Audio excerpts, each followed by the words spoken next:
Fundur settur í bæjarstjórn Hornafjarðar, númer 238. Í dag 11. maí árið 2017 og fundurinn haldurinn í Ráðhúsi Hornafjarðar. Og mættir á fund í dag Kristján Sigurður Guðnason, Ásgerður Gylfadóttir, Gunnhildur Imsland, Ragnheiður Hrafnkelsdóttir, Sæmundur Helgason, Björn Ingi Jónsson og ég heiti Páll Róbert Matthíasson. Starfsmaður fundarins Ólöf Ingunn Björnsdóttir. Og fyrir fundinum eru 23 mál. Fyrst það fundargerðir bæjarráðs 809 til 812. Síðan það bæjarstjórn 236 og 237. Og almenn mál eru ársreikningur sveitarfélagsins, afsláttur á lóðagjöldum, lóðaúthlutanir, grenndarkynning, deiliskipulag, framkvæmdaleyfi og ýmislegt annað, skýrsla bæjarstjóra og endum á fyrirspurnir til bæjarstjórnar, eins og venjulega. Og ég held að okkur sé ekkert af vanbúnaði og við hefðum dagskrána. Og fyrsta mál á dagskrá Bæjarráð Hornafjarðar, númer 809. Orðið laust. Ragnheiður, gjörðu svo vel.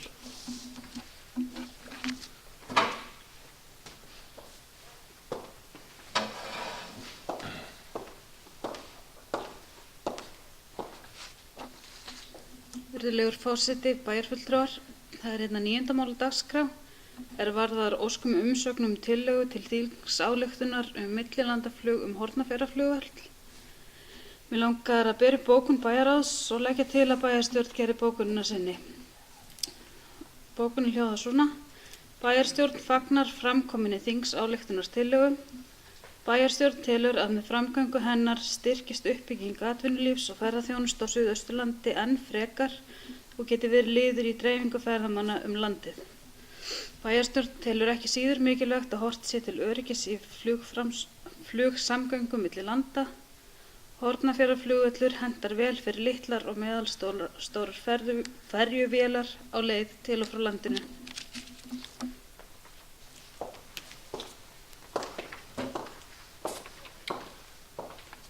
Takk fyrir þetta, Ragnheiður. Og orðið ennþá laust. Kristján, gjörðu svo vel.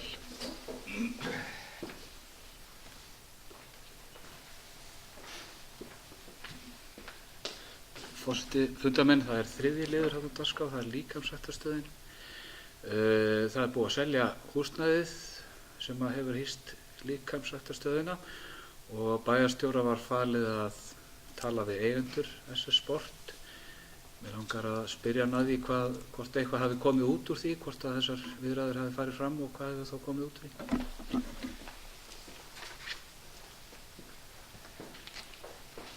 Takk fyrir það, Kristján. Og Björn Ingi, gjörðu svo vel.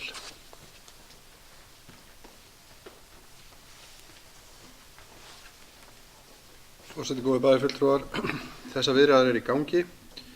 Það ekkert komið sem hægt að skýra frá að sé komið út úr þeim, en eins og kemur fram í bókum bæjarráðs þá í raun og veru þegar að verði komin einhver niðurstaða þá stefnt að því að forsvarsmenn SS Sport komi fyrir bæjarráð og fari yfir þær tillögur eða hugmyndir sem verða upp á borðinu.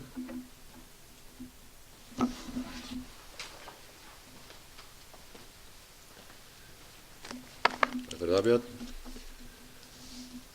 Og einhverju fleiri sem menn hvað þessar? Ásgerður, gjörðu svo vel.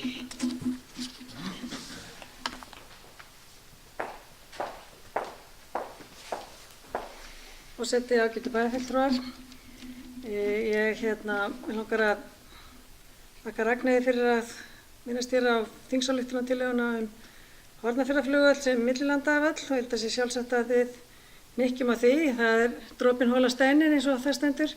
Þetta búið að vera mál sem hefur verið tekið upp aftur og aftur á Alþingi en hefur aldrei náð almennilega í gegn. En það annað mál í þessari fundargerð sem ég tel að sé ekki síður mikilvægt fyrir okkur og svona vill hvetja bæjarstjórn til þess að gera bókun bæjarráðs að sinni og það er liður 11 þar sem er ósk um umsögn tillögu til þingsályktunar opnun neyðarbrautar á Reykjavíkurflugvelli.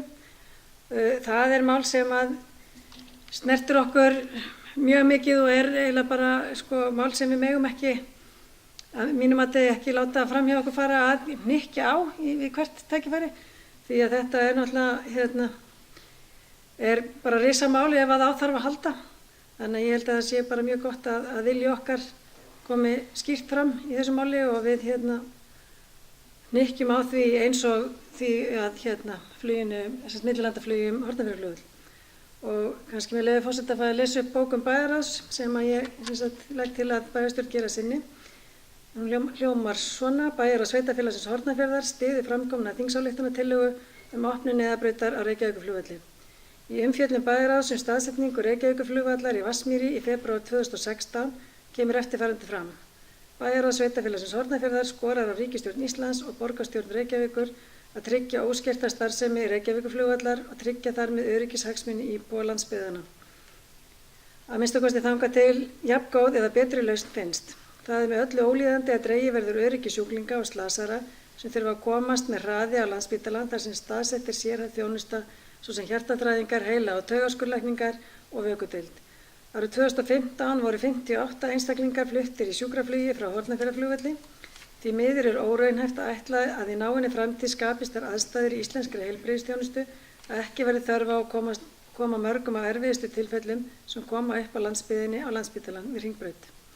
Mikilvægt er að aðgengi íbúa landsbyggðanna að öflugustu heilbrigðisþjónustu landsmanna sé tryggt og fundin verði framtíðar lausn og staðsetningu fyrir eitt mikilvægasta samgöngumannvirki þjóðarinnar sem fyrst. Og tilvitnin lýkur hér. Því miður þá held ég að ef maður veit ekki hvernig þetta mál fer, það er stutt í því að þingi ljúki og væntanlega vonandi bara kemst þetta samt í gegn, en ég tel að það sé að við þurfum að halda áfram og ýta þessu á undan okkur þangað til að brautin verður opnuð.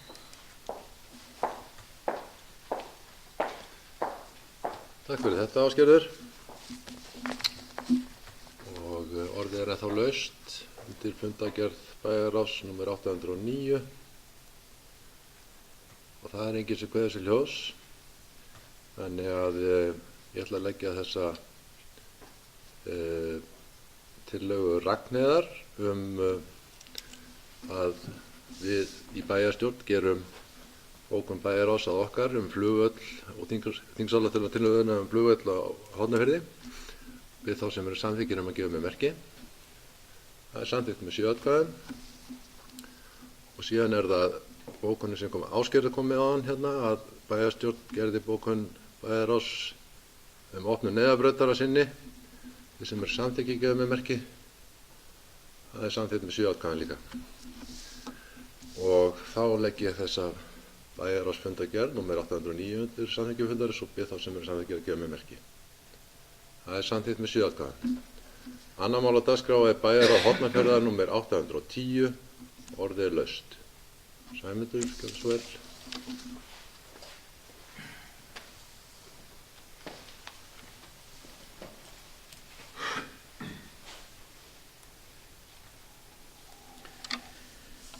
Forseti, góðir fundarmenn. Mig langar í upphafi máls míns að fá að þakka fyrir þennan bæjarráðsfund sérstaklega því að hann var haldinn eða á undan honum var haldinn íbúafundur á Hrollaugstöðum með íbúum sveitarfélagsins í Suðursveit og Mýrum og auðvitað öðrum sem að þar komu. Og ég vil fá að þakka sérstaklega fyrir þennan fund sem að var bæði gagnlegur og skemmtilegur og fróðlegur. En málið sem að mig langar að ræða og er undir þessari fundargerð bæði undir fundi umhverfisnefndar og eins var rætt þarna og síðan víðar og seinna á fundum bæjarráðs og umhverfisnefndar. Það er semst málið sorphirðu og útboð á sorphirðu og urðun. Og umhverfisnefnd og starfsmenn sveitarfélagsins hafa undanfarin misseri unnið að því að yfirfara málaflokkin sorphirðu og sorpeyðingu. Markmiðið með þessari skoðun er að auka endurnýtingu úrgangs, minnka urðun og ná fram hagræðingu og betri nýtingu urðunarstaðarins í landi Fjarðar í Lóni. Þetta eða verður meðal annars gert með því að taka upp sérstaka flokkun á lífrænum úrgangi. Verkfræðistofa Mannvit var fengin af verkinu sem ráðgjafi og niðurstaða þessara vinnu var að bjóða sorphirðu og sorpflokkunina út með samningstíma til 5 ára. 3 tilboð bárust ásamt 3 frávikstilboðum og ég ætla ekki að fara ofan í saumana á því hvernig þau tilboð voru, hver baug lægst eða hæst og í hverju frávikstilboðin voru, en nánar má lesa það í fundargerðinni. Eitt vil ég þó nefna sem ef til vill kemur ekki alltaf nógu skýrt fram í umræðunni málið, að samkvæmt útboðinu þá var það skilyrt að nú yrði tekin upp flokkun á lífrænum úrgangi og að tilboðsgjafar tækju að sér alla verkþætti þess sem snýr að málaflokknum.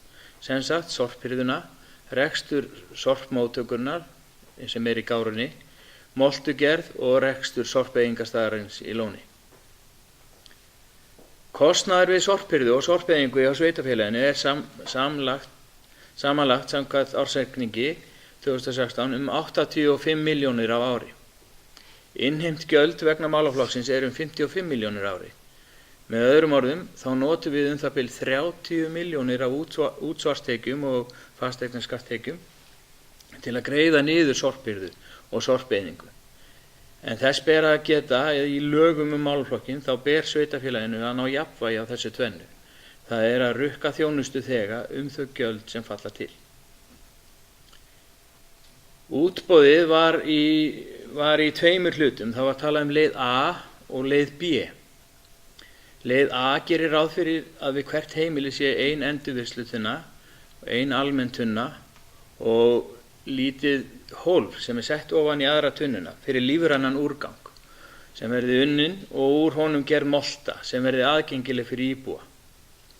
Leið A í raun það verklag sem við höfum haft síðan 2013 nema nú bætist við þessi 30 til 40 lítra fata fyrir lífrænan úrgang. Leið B gerir ráð fyrir að við hvert heimili sé einungis 1 almenn tunna með hólfi eða fötu eins og í leið A. Í leið B gert ráð fyrir að íbúar fari sjálfur með endurvinnilegt efni á grenndarstöðvar. Og það ekki ólíkt því sem var við lýði fyrir 2013. Grenndarstöðvar eru settar upp í sveitum, auk þess að bætt yrði við flokkunarbarinn sem núna eru við Gáruna, að minnsta kosti 1 grenndarstöð til viðbótar hér í þéttbýlinu á Höfn. Í dreifbýli gert ráð fyrir að íbúar geti fengið jarðgeratunnu ef þeir nýta ekki lífræna efnið. Það á við báðar leiðir A og B. Með öðrum orðum það á ekki að safna lífrænum úrgangi í dreifbýli. Fyrir þá sem standa í framkvæmdum og ætla að taka til í bílskúrnum með að losa sig við garðúrgang, þá var að gefin út sérstök klippikort sem leyfa losun á 4 rúmmetrum árlega í gámaporti. Umræðan í umhverfisnefnd og bæjarráði hefur gengið út á hvort eigi að fara leið A eða B. Leið A felur í sig minni breytingu frá núverandi sorphirðukerfi sem farið var af stað með árið 2013 og við fyrstu sýn mjög skynnsöm leið. Leið B hins vegar 28 milljónum ódýrari og ekki síður skynnsöm. Leið B gerir ráð fyrir grenndarstöðum í hverri sveit sem taka á móti endurvinnanlegu efni. Grenndarstöðvar eru þá til að bæta þjónustu, sérstaklega við dreifbýlið og myndu líka gagnast síauknum straum ferðamanna. Það auðvitað áskorun sem kortið þarf að taka á. Og að lokum þá myndi leið B ekki útiloka leið A. Þeir sem vilja hafa 2 tunnur, eina fyrir almennssorp og aðra eina fyrir endurvinnanlegt, geta gert það eftir sem áður. Þeir þurfa einungis að panta sér auka tunnu fyrir endurvinnanlegt efni og borga fyrir það aukalega 1200 krónur á mánuði. Allir aðrir verða með eina tunnu fyrir almennssorp, pluss þessa fötu fyrir lífræna efnið og skila þá sjálfur frá sér endurvinnslu efninu í grenndarstöðvar eða gámabort. Og með leyfi forseta þá langar mig að tala þetta svo í ákveðnu framhaldi því að þetta búið að vera framhaldsmál í umræðu bæði umhverfisnefndar og bæjarráðs, en á síðasta fundi bæjarráðs nr. 814 þá var bókað að gengið yrði til samninga við lægstbjóðanda sem Íslenska gámafélagið e.h.f. Og ef semst og allt fer sem horfir þá munu þessar breytingar á sorpbyrðu og á sorpmálum verða í sumarlok. Ég geri mig grein fyrir því að fá mál standa íbúum eins nærri og sorpmál og ég vona að niðurstaðan af öllu þessu verði í samræmi við markmiðin, og markmiðin eru að auka endurnýtingu úrgangs, minnka urðun og ná fram hagræðingu og betri nýtingu urðunarstaðar, meðal annars með því að flokka sérstaklega lífrænan úrgang sem fer til moltugerðar og endurnýtingu íbúum og samfélaginu til góðs.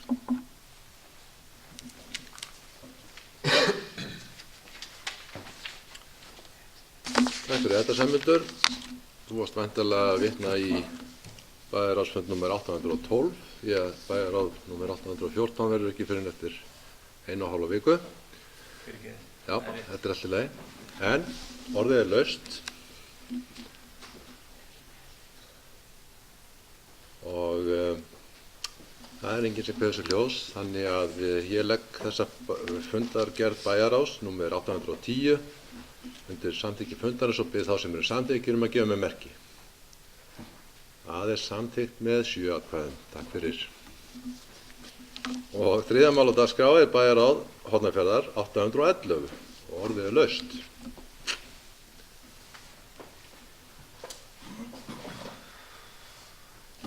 Gunnhildur, gjörðu svo vel.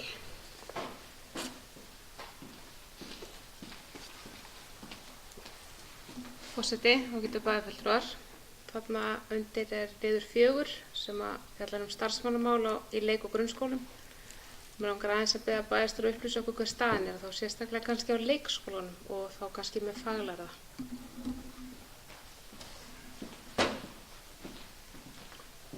Takk fyrir það, Gunnhildur. Björn, getur þú svarað þessu kannski?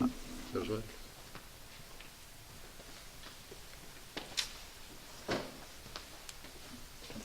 Forseti, góðir bæjarfulltrúar. Sérstaklega á leikskólanum, það vantar ennþá starfsfólk á leikskólan. Ég ekki með hér á Hraðbergi skiptingu faglega og ófaglega. Ég held að það sé bara sama eins og hefur verið og var kynnt í fræðslunefnd, held ég, með skýrslu og var reynda líka kynnt svo í bæjarráði af fræðslustjóra, hvernig staðan væri nokkurn veginn. Það allan eins og gerist á vorin. Það eru sumir starfsmenn sem að fara út og eftir því að fara út á vorin og koma svo margir sumir inn á haustin aftur og svo eru nýjir starfsmenn sem kom inn í vor líka, en staðan ennþá svo okkur vantar fólk á leikskólan. Það er svona næsta sem ég kemst að geta svarað svona óundirbúið.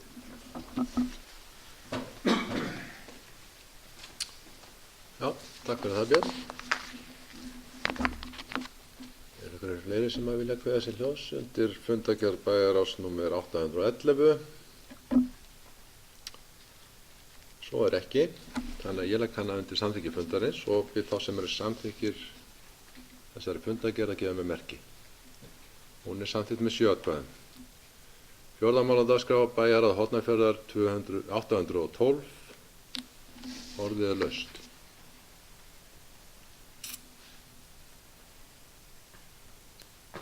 Og það enginn sem ætlar að kveða sér ljós þar, þannig að við leggjum hana undir samþykki fundarins. Ég bið þá sem eru samþykkir að gefa mér merki. Ok, það samþykkt með hvað mörgum? 7. Takk fyrir það. 5. mál og 7. mál, eða 5. mál síðasta bæjarstjórn Hornafjarðar, nr. 236. Vil ykkur tjá sig það.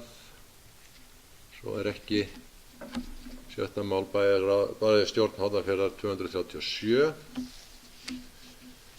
Það er ekki sem vil tjá sig það, þannig að við höldum áfram og förum í almenn mál. 7. mál. Það eru ársreikningar sveitarfélagsins Hornafjarðar árið 2016 og það mun vera Björn Ingi Jónsson sem fylgir því úr hlaði.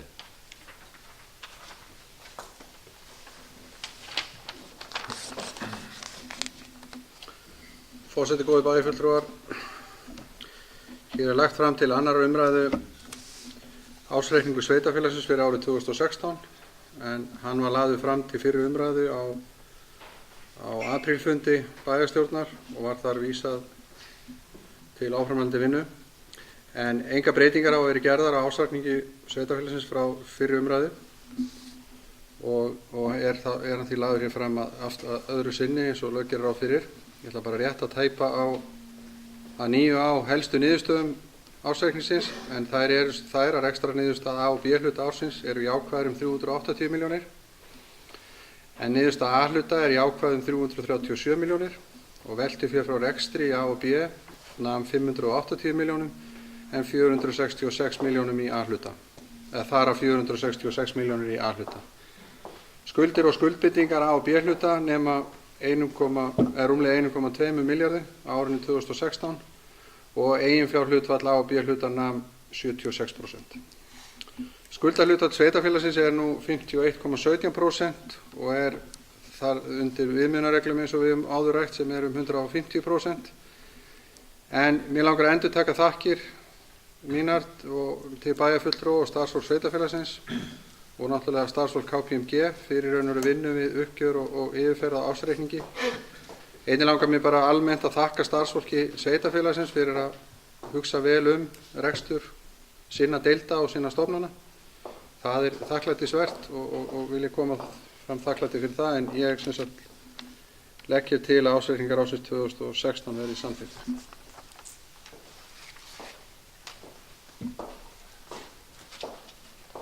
Takk fyrir það, Björn Ingi. Orðið er laust. Sæmundur, gjörðu svo vel.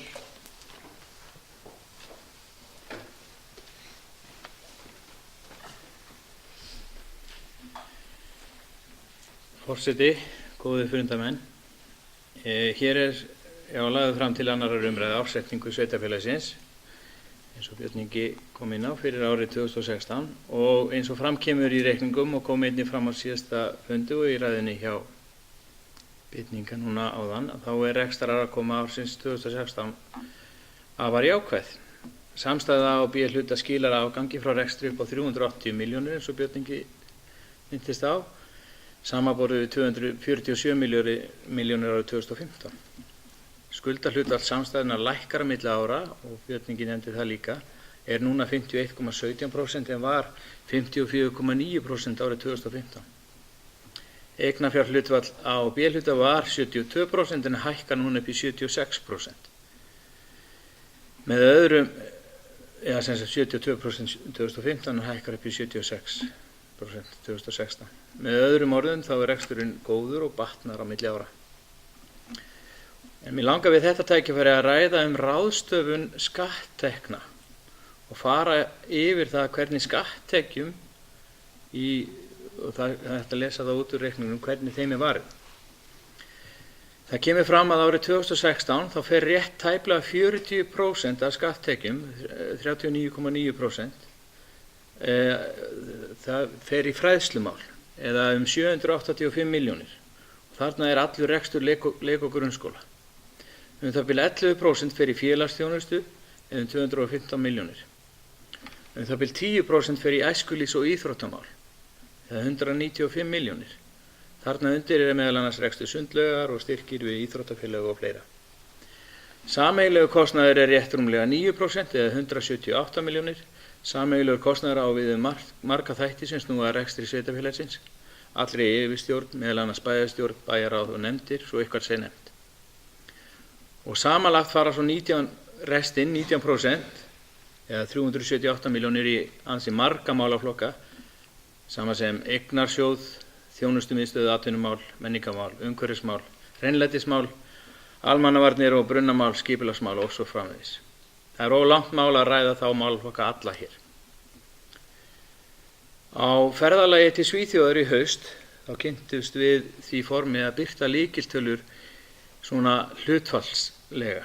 Og þá var ýmist gert með því að vera með 100 kall og segja ef þú ættir 100 kall og það væri skatttekjurnar, þá væri þeim eitt svona. Eða á einhvern myndrænan hátt annan eins og með köku eða skífuriti. Og mér finnst þetta góður siður og í anda íbúalýðræðis að fá birtar að mínum mati stundum flóknar tölur á þennan hátt. Og ég mun fylgja því eftir að myndræn framsetning á ársreikningi birtist í vef sveitarfélagsins og vonandi í grein í Eystrahorni. Og að lokum þá vil ég þakka bæjarstjórn og forstöðumönnum, forsvarsmönnum KPMG og starfsmönnum sveitarfélagsins fyrir framlagt ársuppgjör 2016 og ég fagna góðri stöðu bæjarsjóðs.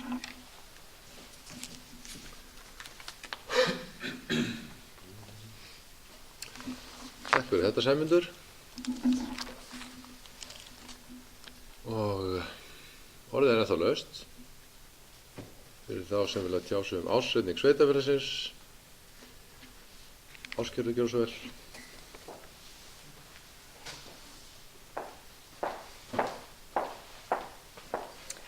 Forseti, bæjarfulltrúar.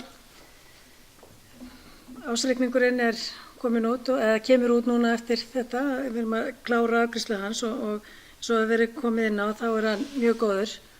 Og það eru forréttindi að búa í samfélagi þar sem að er svona góður rekstur og hefur verið langa hríð. Og það er Hornfirðingar eru lánsamir.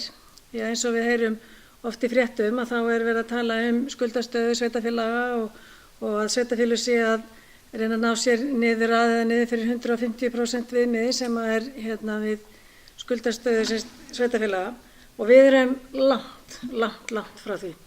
Þannig að hér eru mörg tækifæri, gott að búa og mikið að gera. En það er alltaf spurning hvernig við förum með peningana og við eigum svo sem og höfum mörg tækifæri til þess að gera marga hluti og bara að akstri bara bæinn núna undanfarið þá þráum maður malbikunalykt í loftið og vonandi er það ná leiðin í haust, mann skilst það allavega að það standi til.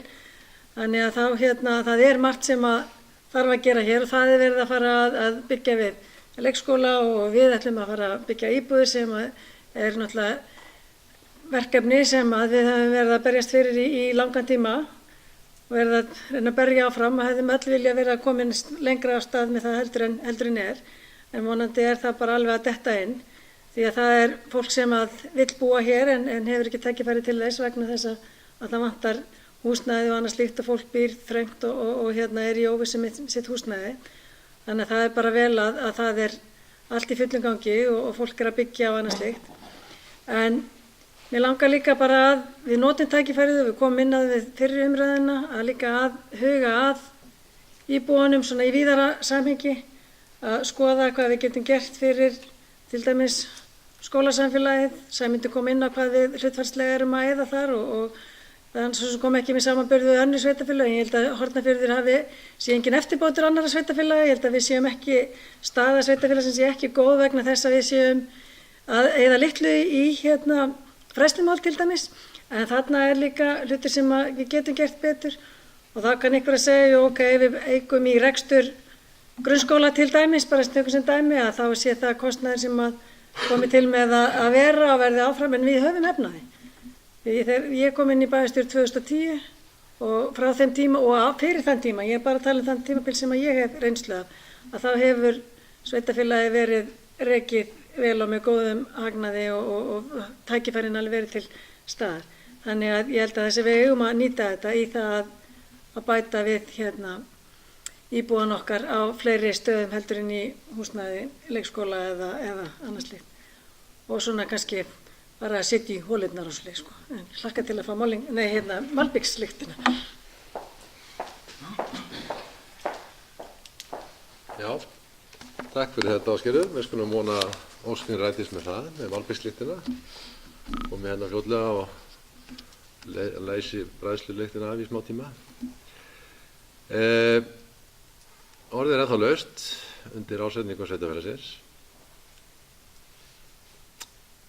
og ég held að það sé enginn sem að ætla að kveða sér hljóðs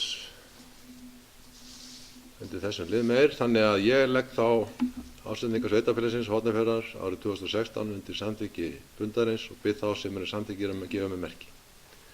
Það er samþykkt með 7 atkvæðum. Og þá erum við komin í 8. mál sem er tímabundin afsláttur af lóðagjöldum. Hér er að ræða framlengingu 1 ár á reglum tímabundna niðurfellingu gatnagerðargjalda sem setta voru á þann 9. apríl 2015 til 2 ára. Ástæðu þess vegna þess hve seint fólk tók við sér að sækja lóðir og því ætlum við að framlengja þetta. Fyrstu umsóknir bárust ekki fyrr en í haust og nú hefur áhugi aukist og mikilvægt að þeir sem sækja lóðir á leiðinni fái lóðir á sömu kjörum og þeir sem hafa fengið úthlutað núna í vetur. Ég legg til að bæjarstjórn samþykkja að framlengja reglur tímabundna niðurfellingu gatnagerðargjalda 1 ár. En orðið er laust undir þessum lið og það er enginn sem kveður sér ljós, þannig að ég legg þetta undir samþykki fundarins, bið þá sem eru samþykkir að gefa mér merki. Það er samþykkt með 7 atkvæðum. 9. mál. Umsókn lóð Fákaleiðar 13. Umsókn Sigurðar Jóns Skúlasonar lóð að Fákaleiðar 13 lögð fram. Bæjarráð mælti með lóðarúthlutuninni. Orðið er laust. Það er enginn sem kveður sér ljós, þannig að ég bið þá sem eru samþykkir þessari lóðarúthlutun að gefa mér merki. Það er samþykkt með 7 atkvæðum. 10. mál, umsóknur lóða Hagaleiru 6. Umsókn Skinneyjar Þinganes hf. Lóða Hagaleiru 6 lögð fram. Bæjarráð hefur mælt með lóðarúthlutuninni en orðið er laust ef ykkur vill tjá sig. Svo er ekki og því legg ég þetta undir samþykki fundarins, bið þá sem eru samþykkið þessari úthlutun að gefa mér merki. Það er samþykkt með 7 atkvæðum. 11. mál, umsóknur lóða Hagaleiru 4. Umsókn Skinneyjar Þinganes hf. Lóða Hagaleiru 4 lögð fram. Bæjarráð mælti með úthlutuninni. Orðið er laust. Það er enginn sem kveður sér ljós, þannig ég legg þetta undir samþykki fundarins og bið þá sem eru samþykkir að gefa mér merki. Það er samþykkt með 7 atkvæðum. Það er 12. mál. Umsókn lóð að Bugðuleiru 1. Umsókn Skinneyjar Þinganes lóð að Bugðuleiru 1 lögð fram. Bæjarráð mælti með úthlutuninni. Orðið er laust. Ef ykkur tjá sig það, svo er ekki og ég legg þetta til samþykki fundarins, bið þá sem eru samþykkir að gefa mér merki. Samþykkt með 7 atkvæðum. 13. mál, grenndarkynning Álaleiru 16. Grenndarkynning hefur farið fram samkvæmt 44. grein skipulagslaga nr. 123/2010. Eingöngu eru mænishækkun að ræða, engar athugasemdir bárust. Ég legg til að bæjarstjórn samþykki grenndarkynninguna. Orðið er laust. Það er enginn sem kveður sér ljós, þannig að ég legg til að bæjarstjórn samþykki og bið ykkur að gefa mér merki sem er samþykkir. Samþykkt með 7 atkvæðum. 14. mál, grenndarkynning, nýtt atvinnuhúsnæði Vesturbraut 6. Grenndarkynning hefur farið fram samkvæmt 44. grein skipulagslaga, þar sem ekki til deiliskipulag á svæðinu. Frestur til að skynja athugasemdum var til 4. apríl 2017, engar athugasemdir bárust. Ég legg til að bæjarstjórn samþykki grenndarkynninguna þar sem hún er í samræmi við aðalskipulag sveitarfélagsins. Orðið er laust. Það er enginn sem kveður sér ljós, þannig ég legg þetta undir samþykki fundarins og bið þá sem eru samþykkir að gefa mér merki. Samþykkt með 7. 15. mál, framkvæmdarleyfi. Umsókn Vegagerðarinnar dagsett 30. mars framkvæmdarleyfi vegna viðhaldsframkvæmda á Rófavörnum við Jökulsárlón og efnistökuleyfi í Breiðá lögð fram. Sveitarfélagið óskaði eftir umsókn málið. Í umsókn Skipulagsstofnunar kemur fram að efnistakan sé ekki háð mati á umhverfisáhrifum.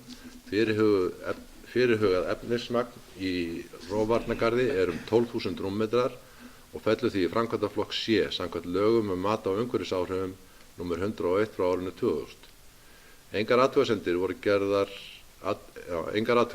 gerðar. Eigandi jarðarinnar, forsætisráðuneytið, hefur gefið leyfi fyrir fyrirhugaðri framkvæmd með því skilyrði að sem minnst rask verði og að við frágang verði þess gætt að yfirborð námunnar verði sér líkast aðliggjandi landi.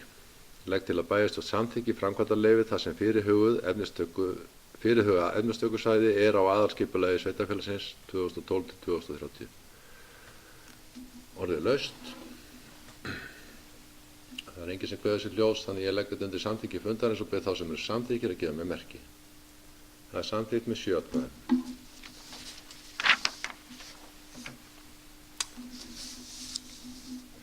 Sextánda mál, fyrirspurn um skipulag Jökulsárlón.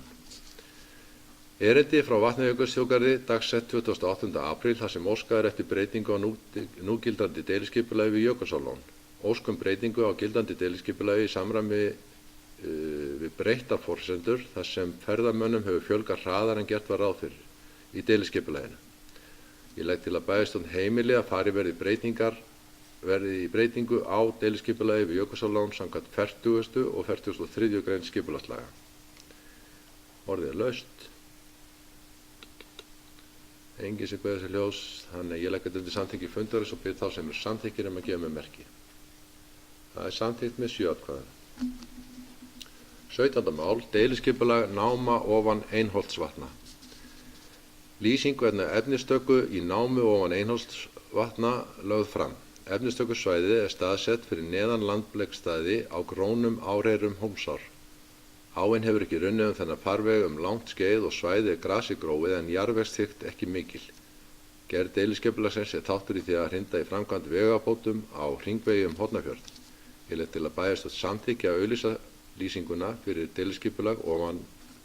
deiliskipulag námu ofan Einholtsvatna samkvæmt 41. grein skipulagslaga. Orðið er laust. Það er enginn sem kveður sér ljós, þannig ég legg þetta undir samþykki fundarins og bið þá sem eru samþykkir að gefa mér merki. Það er samþykkt með 7 atkvæðum.